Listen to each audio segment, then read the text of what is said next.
Au Cameroun, les personnes âgées représentent plus de 20% de la population.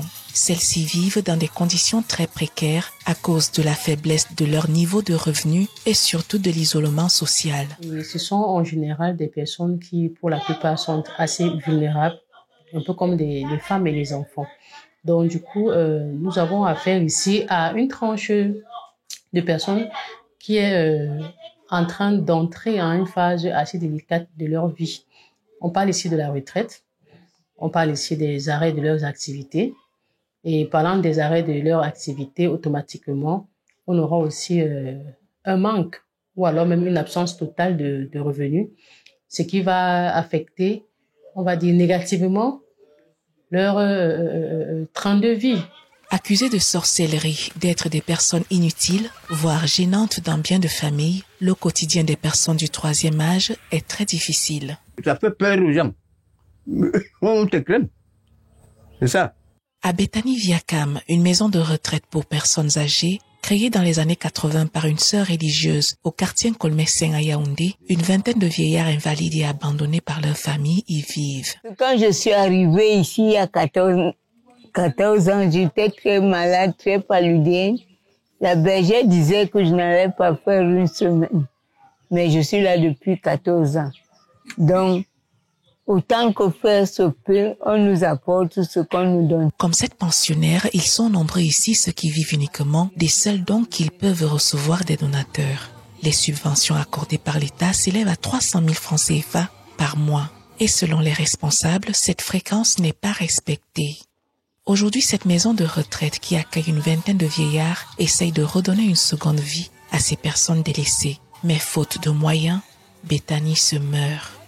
On essaie bien que mal de faire à notre niveau. Le centre ne vit que de la providence. Donc, c'est tous les Camerounais qui participent à la bonne marche de la maison. S'il y a des gens de bonne volonté qui nous donnent un coup de main pour les finances, je pense que le centre pourra émerger. Vous voyez un peu l'étanchéité de la toiture. Tout ça est déjà dégradé depuis 85, que la sœur a eu à construire.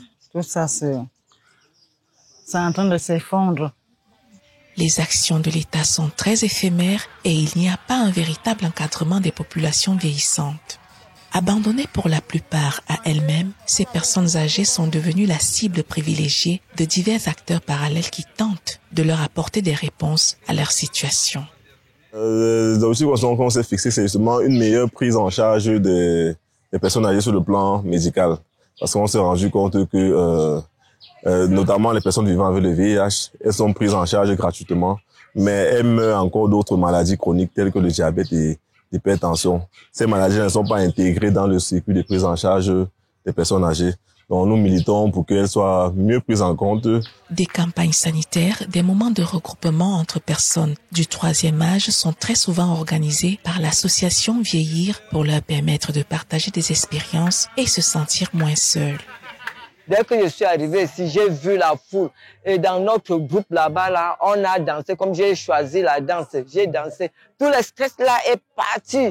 Je me sens à l'aise. Je suis tranquille. La question de la prise en charge des personnes âgées au Cameroun reste entière et l'absence des textes spécifiques sur la protection des droits de cette catégorie fait croire que le Cameroun n'est pas prêt à tenir les promesses de la Déclaration universelle des droits de l'homme en faveur des personnes âgées.